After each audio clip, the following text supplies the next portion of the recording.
All right. Okay. New World Symphony theme by Antonio Dvorak.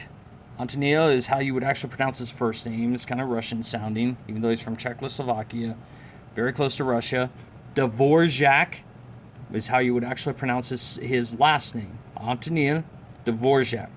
Okay, now he came to America when he was young, and so he's actually, he composed a lot of songs in America, and this is actually one of them that he did. And of course we talked about that, how he was really intrigued by Native American music and African American music, and he actually had this prediction that someday American music would be dominated by African American music, like Negro spirituals. And he was very, very right when he actually predicted this, because when you actually study jazz, blues, rhythm and blues, that's where modern pop music, they call it R&B, rhythm and blues. So it actually came out of that type of music, and that was very African American music, jazz, blues, and that eventually went into rock and roll. And some of the early rock and roll artists were actually black singers, like Chuck Berry, Fats Domino, and Elvis Presley and the Beatles were kind of unique because they were actually singing this kind of music. So they were white people singing black music, which is one of the things that made their music very, very popular. Now, we talked about in the beginning here, remember your lines, bottom line, every, then good, boy, does, fine. I wrote it right here at the top of the page to help you remember, and your spaces spell the word face.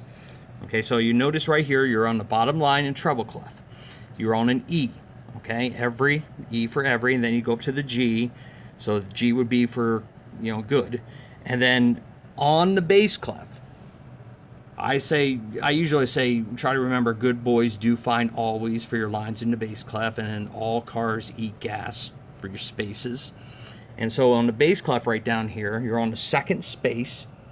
That's a C, going up to the top space, which is a G. So you got your 5 on C, your 1 on G.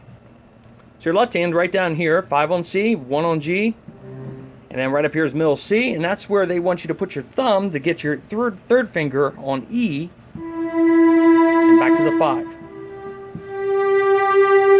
Now, we didn't cover yet over here on the second page. Everything stays the same until you get to measure 17, okay? Now, when you get to measure 17, you want to remember what you did with Hide and Surprise Symphony. So here, looking at Hide and Surprise Symphony, everything was in C position, except when you got to right here in the left hand. Now, if you remember, you went up to the top line, you got good boys do fine always. It was an A, and you went one note above that, right into the space there. So you were at an A for the good boys do fine always, and they wanted you to put your thumb on that B right there. That's going to be the B right above the top line, which was an A, and coming down to the top space, which was G. All cars eat gas. Okay? So, in the Surprise Symphony, that's where your fingers ended up going to. Okay? Now, looking over at the New World Symphony. Okay, so when you look over at the New World Symphony right here on measure 17, okay, you're not going to a B with the third finger. You're actually going to the note below B. Here's the B. You're going to an A. So you're right here. Okay? So you've got your third finger there. And then this note right here is actually middle C. It's the same as this note over here at the end of the first line on the first page. Same note, just written in a different clef. Okay? It's written in the bass clef instead of the treble clef. So you got a 3 on A. Your 1 in the left hand will go to middle C. So you're right there on a 1 on middle C, and you're playing a 1 again. So you can mark a 1 there too. Then you're just coming down one note to the B.